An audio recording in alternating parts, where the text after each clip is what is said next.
Assalamualaikum warahmatullahi wabarakatuh. So today we gather on this meeting is to discuss the topic that related to occupational safety and health, or also known as OSHA. So before we start, let's introduce ourselves first. So my name is Muhammad Danish Adli bin Muhammad Nazrul, and I am the first member. Hello and hi, my name is Muhammad Nur Aiman bin ZAMZANI. I am as a second member. Greetings, my name is Muhammad FIKRI bin NAHAR. I am the third member. Okay, so now let's start our discussion. So the topic for our discussion is the roles of OSH legal requirement in business management. And the second topic is Occupational Safety and Health Act in Malaysia and its salient features. So the proactive approach to OSH legal requirement is indeed fascinating. Compliance not only safeguard employees but also becomes a strategic tool for organization risk management. So I'm curious to hear your thought how this proactive mindset can contribute to long-term sustainability for business Malaysia. That's a great point. Embracing OSH as a strategic asset is essential for long-term success. Beyond just avoiding legal issues, organizations can leverage their commitment uh, to safety in their branding. It becomes a testament to their ethical values and care for their workforce, which can resonate positively with customers, investors, and even potential employees. Absolutely. And building on that, the collaborative aspect of OSH management, especially with safety committees, foster a culture of communication and shared responsibility. It's not just about meeting legal requirements, it's about creating a workplace where everyone actively contributes to safety. This culture, over time, can enhance employee morale, retention, and overall organization resilience. Yes, true. And extending the conversation to the specific of the Factory and Machinery Act of 1967, the detailed guideline for machinery safety provide a practical framework. And I wonder how can business effectively implement this guideline while also ensuring operational efficiency.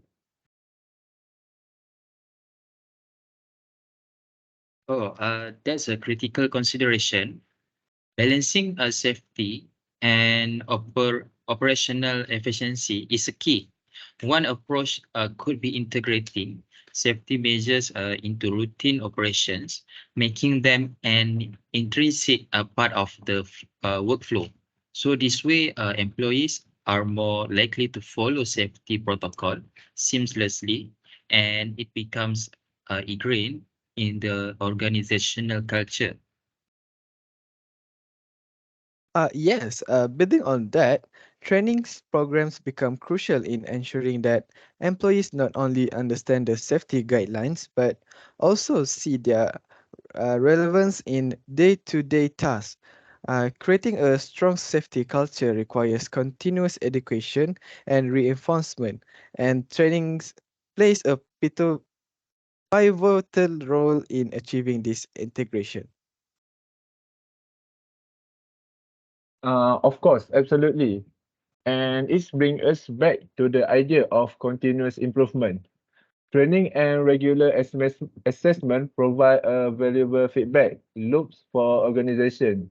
So, what are your thoughts on how business can leverage incident reporting and investigation as mandated by OSHA 1994 for continuous improvement? That's an excellent siege into the realm of incident reporting. and investigation. So these processes are not just about addressing past incidents, they serve as learning opportunities. So by thoroughly investigating incidents and near misses, organizations can identify root causes and implement corrective action. So this continuous learning loop is pivotal for preventing similar incidents in the future, contributing to a proactive safety culture. I couldn't agree more. The incident reporting and investigation procedures mandated by OSHA 1994 create a transparent framework. When employees feel encouraged to report incidents without fear of reprisal, it's opened up valuable channels for communication. This transparency, in turn, allows organizations to identify systematic issues leading to more effective and preventive measures. Building on the transparency aspect, I'm also curious about your thought on how organizations can effectively communicate their commitment to OSH to various stakeholders. It's not just about compliance, it's about showcasing a genuine dedication to the well-being of the workforce.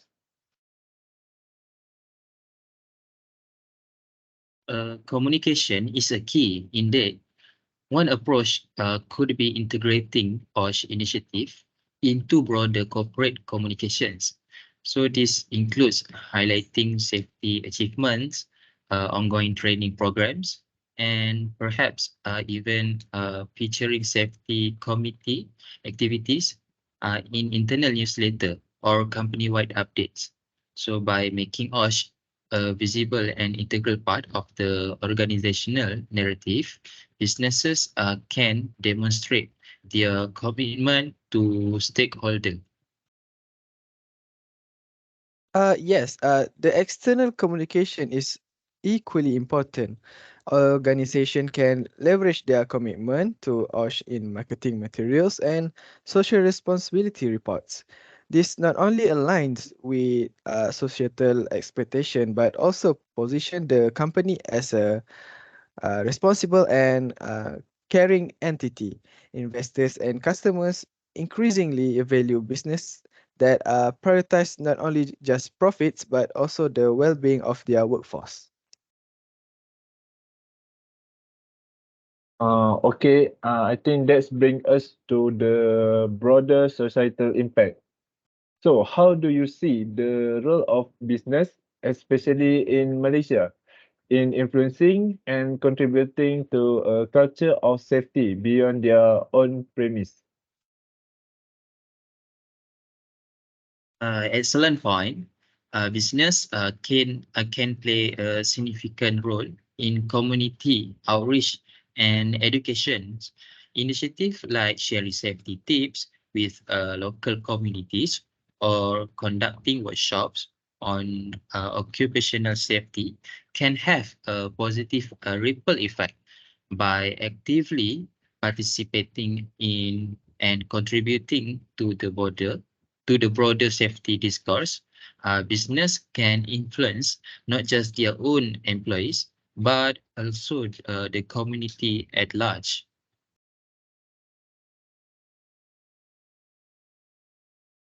Additionally, collaboration with educational institution can be a powerful avenue by sharing best practices, providing internship, or even participating in curriculum development related to the occupational safety. Businesses business can contribute to the development of future workforce that inherently values and understands the importance of safety. Okay, now expanding our view to the global perspective, it's interesting to consider how business in Malaysia can align with international standards in occupational safety. So, how do you think this alignment can enhance the competitiveness and collaboration on a global stage? Oh, that's a tough, provoking question. Aligning with international standards not only signal a commitment to a higher level of safety, but also facilitates a collaboration in trade. Many global companies prioritize working with partners who adhere to recognized safety standards. By meeting or exceeding these standards, Malaysian business can position themselves as reliable and attractive collaborators in the international market. That is true, and this aligns with the concept of benchmarking. Actively comparing and aligning with international best practices allows businesses to stay in the forefront of safety advancement. It's not just about meeting the minimum requirements, it's about aspiring to be leaders in safety. This not only attracts global partnership but also ensure that Malaysian industry stay competitive in the ever-evolving landscape of global businesses. Oh, sorry. Okay, shifting gear a bit. Let's discuss the role of technology in enhancing occupational safety. With the rapid advancement in technology, how can business leverage innovation such as IoT devices, wearable tech, or AI to elevate their OSHE practices? Technology indeed opens new frontiers for OSH. Wearable devices can monitor vital signs and environmental conditions in real time, providing immediate alert in case of potential risk. IoT devices can connect machinery and equipment to a centralized system, enabling a predictive maintenance and reducing the likelihood of accidents. AI, through data analysis, can identify patterns and suggest preventive measures. Embracing, embracing these technologies not only enhance safety but also align with the trajectory of the fourth industrial revolution.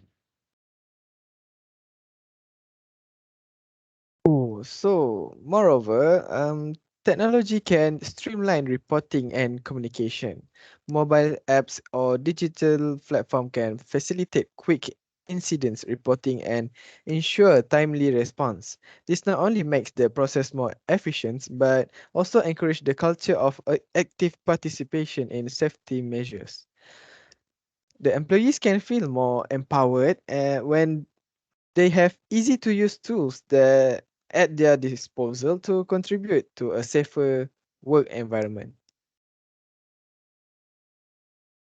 Okay, now we move on. So, building on the concept of empowerment, I'm curious about your perspective on how business can engage employee more actively in OSH initiative. Beyond compliance training, what strategies can organization employ to foster a sense of ownership and share responsibility for safety? Employee engagement is crucial. One effective strategy is involving employees in the decision-making process related to safety measures.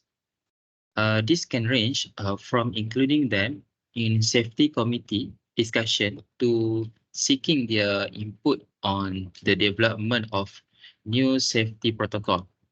When employees feel their opinion are valued and that they play a role in shaping safety practices, it instills a sense of ownership and responsibility.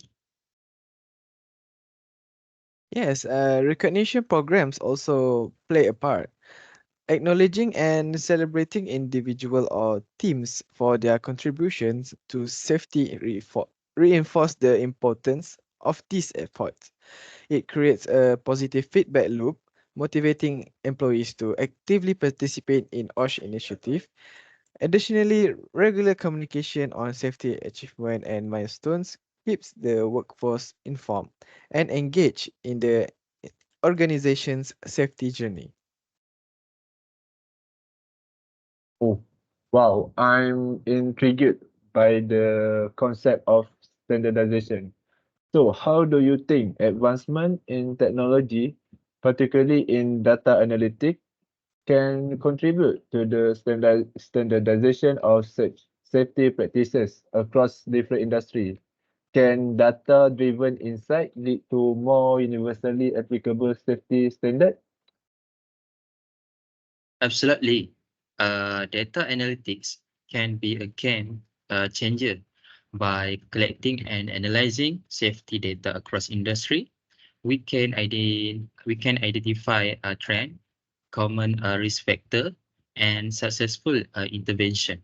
So this wealth of information can inform the development of more nuanced and effective safety standard that are rooted in real world insight.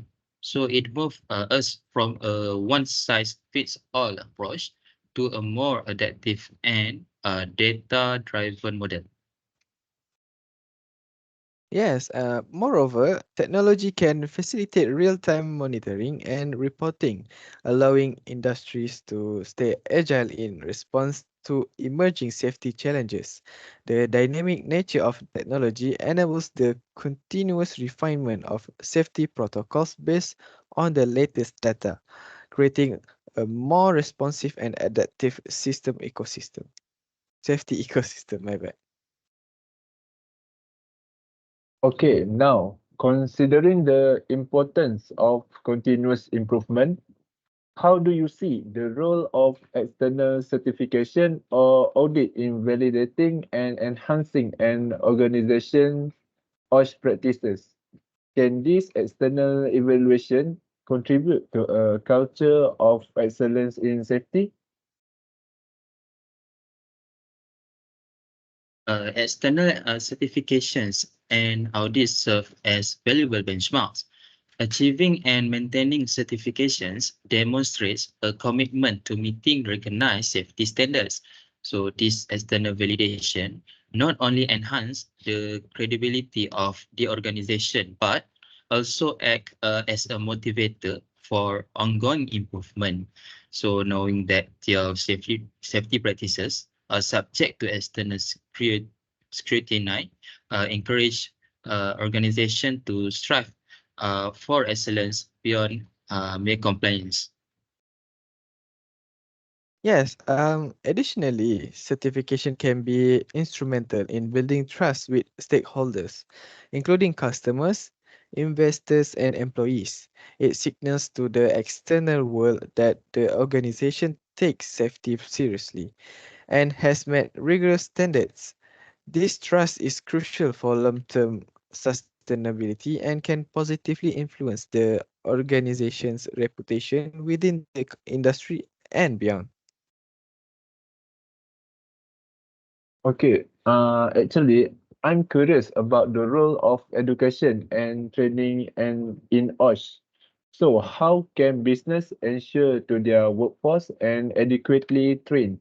And what innovative approaches can be employed to make safety training more engaging and effective?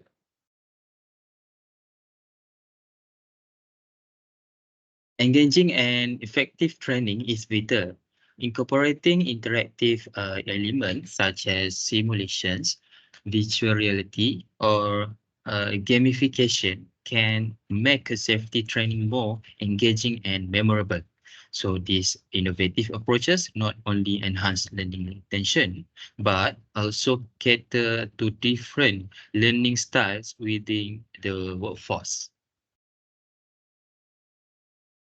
Yes, I agree with you. Furthermore, a comprehensive training strategy should go beyond initial onboarding. Regular refresher course and ongoing education keeps employees informed about evolving safety practices and reinforce the importance of maintaining a safety conscious mindset. Continuous education is key to sustaining a proactive safety culture. Oh, okay. Now, expanding on the theme of continuous education, how do you envision the integration of OSHE principle into broader educational curricula? Should there be more concerted effort to introduce occupational safety and health concept at an early stage, perhaps in school or vocational training program? Absolutely. Proactive education is crucial. Integrating OSH principle into educational curricula can instill a culture of safety from the very beginning of one's career journey. By introducing this concept early, individuals are more likely to carry them forward into the workplace, creating a generational impact. Vocational training program, in particular, offer a valuable opportunity to embed practical safety knowledge within specific industry. And additionally, educational institution can foster partnership with businesses to provide real-world exposure, field visits, internship, or collaborative research project allow students to see firsthand how safety practices are applied in different industry. This practical experience not only enhance their understanding but also prepares them to contribute effectively to safety in the workforce. Oh, wow. I think my question being answered uh, perfectly. So now, shifting focus to the cultural aspect, how can business address potential cultural barrier to implementing OSH practices, especially in diverse workplaces? This strategy to ensure that safety is a universal value, regardless of cultural differences? Cultural diversity indeed poses challenges, but it also presents an opportunity for enrichment. Acknowledging and respecting different cultural perspectives is key. Companies can foster a culture of inclusion by involving employees from diverse backgrounds in the development of safety protocol. So by embracing a collaborative approach, business can ensure that safety practices resonate with everyone, transcending cultural differences. Yes. Additionally, training program should also be sensitive to cultural nuances, customizing communication styles and materials to be culturally relevant ensures that the safety message is effectively communicated. Moreover, promoting a culture of uh, open dialogue where employees feel comfortable discussing safety concerns irrespective of culture background foster a collective commitment to a safer workplace. Okay, now, considering the global landscape, how do you see international collaboration playing a role in advancing OSH practices? Are there specific model or cases study that exemplify successful cross-border initiative? Okay, good question. International collaborations offer a wealth of learning opportunities. Organizations can learn from each other's experiences, exchange best practices, and collectively address global challenges. For instance, a joint research project, share database on safety incidents, and collaborative initiative through international organization can contribute to a more comprehensive understanding of safety across borders. For your information, the sharing of knowledge and resource is paramount. Cross-border collaboration can involve joint training programs where expertise from one country is shared with another facing similar challenges. Initiatives like the exchange of safety professionals or secondment can also contribute to the transfer of skills and best practices, fostering a global community committed to advancing OSHE. Okay, now, exploring the global dimension further, how can business navigate a harmonized diverse OSH regulation when operating in multiple countries? Are there best practices or framework that facilitate to cohesive approach to OSH management in a multinational context? Managing OSH across borders is indeed complex. One approach is to establish a centralized framework that align with the most stringent regulations among the countries of operation. So this ensures a baseline standard while allowing for flexibility to address a specific local requirement. So regular communication and collaboration with local regulatory bodies are crucial for staying informed about change and ensuring compliance. Okay, additionally, adopting a recognized international OSH management system such as an ISO 45001 provides a standardized approach. This framework allows business to implement a cohesive OSH management system that aligns with global best practices. It streamlines the process and offers a common language for addressing safety concerns across the diverse geographical locations.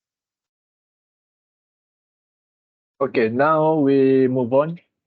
Shifting our focus to the workforce, how can business encourage a bottom-up approach to OSH, where employees actively contribute to identifying and mitigating risks? Are there successful examples or strategies that have proven effective in empowering employees in this way?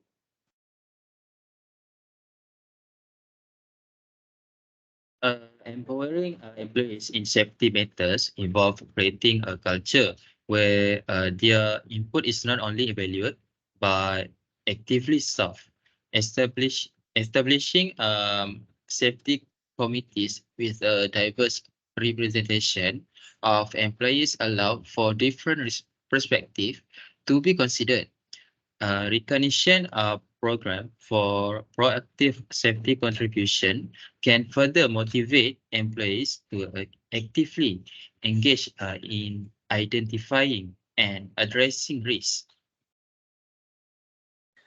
Okay, beyond committees, the use of technology can play a role implementing digital platforms for anonymous reporting for safety concerns provides an avenue for employees who might be hesitant to voice their concerns openly.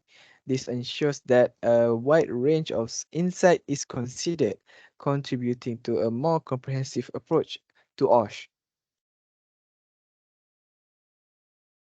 Okay, now, considering the long-term impact of OSH practices, how can business integrate sustainability principles into their safety frameworks? Are there are there synergies between occupational safety, environmental sustainability, and corporate social responsibility? Integrating sustainability into OSH involve aligning safety practices with broader environmental and social responsibility goals. For instance, adopting eco-friendly safety measures, minimizing waste in safety processes, and ensuring that a safety initiative contributes positively to the community. So this alignment not only enhance the overall sustainability of the organization, but also resonates with stakeholders who value business with a holistic approach to well-being. Moreover, this integration can extend to supplier and contractor relationships. Businesses can incorporate sustainability and safety criteria into their procurement processes, ensuring that partners share a commitment to ethical and safe practices. This not only strengthens the supply chain but also contributes to a broader culture of sustainability within the industry. Oh, okay. Okay, now diving deeper into employee engagement. How can business leverage feedback mechanism to continuously improve OSH practices? Are there innovative way to collect and analyze feedback from the workforce, fostering a more responsive and dynamic safety culture? Okay, a feedback mechanism should be dynamic and accessible. Utilizing digital platform or mobile apps for anonymous reporting not only encourage honest feedback, but also allow for real-time response to emerging concern. Analyzing this data using advanced analytics tool can provide insight into trend and patterns, guiding proactive measures to address potential risks before they escalate. Of course, furthermore, conducting regular surveys or focus group sessions can offer qualitative insights into the perception of safety within the workforce. This two-way communication fosters a sense of involvement and ownership, making employees feel that their opinion matter in shaping the safety culture.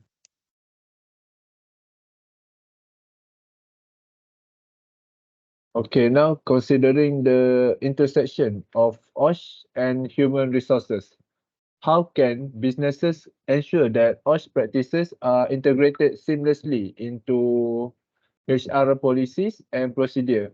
Are there synergies that can be enhanced not only safety but also overall workforce management? Okay, that's an interesting question. So, the integration of OSH into HR policies involve aligning safety practices with HR processes. So, for instance, incorporating safety metrics into performance evaluation can emphasize the importance of OSH to individual job responsibilities. So integrating safety training into onboarding programs ensure that new employees are well versed in safety protocol from the outset, making it an integral part of their professional development. Yes, moreover, HR can play a pivotal role in fostering a culture of well-being. This involves not only addressing physical safety but also considering the mental health and wellness initiative. Integrating employee assistance programs or mental health support services into HR frameworks contributes to a more holistic approach to workforce management. Oh, okay. Okay, now I think this is my last question to both of you. So now we're shifting our focus to the regulatory landscape. How can businesses stay agile in adapting to evolving OSH regulation? Are there strategies to anticipate regulatory changes and ensure proactive compliances? Okay, for this question, staying informed is crucial. Establishing a dedicated compliance team or working with external consultants can help business stay abreast of regulatory change. Regularly engaging with industry association and participating in forums where regulatory updates are discussed ensure that organizations are proactive in anticipating change and adapting their OSH practices accordingly. And Additionally, fostering open communication with regulatory bodies can create a collaborative environment. Actively participating in consultation or providing feedback on proposed challenge allows businesses to contribute to the regulatory dialogue. This engagement not only ensures a voice in the regulatory process but also positions the organization as a responsible and proactive industry player.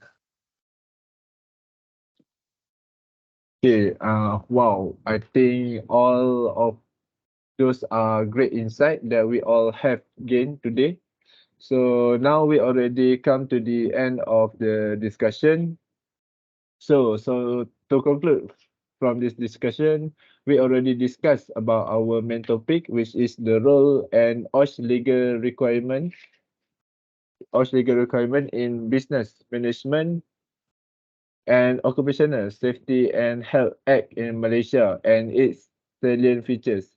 So I believe we all get a beneficial input from this discussion that can improve our lifestyle. So I think that's all from us. So thank you. Thank you for your time. All right, thank you.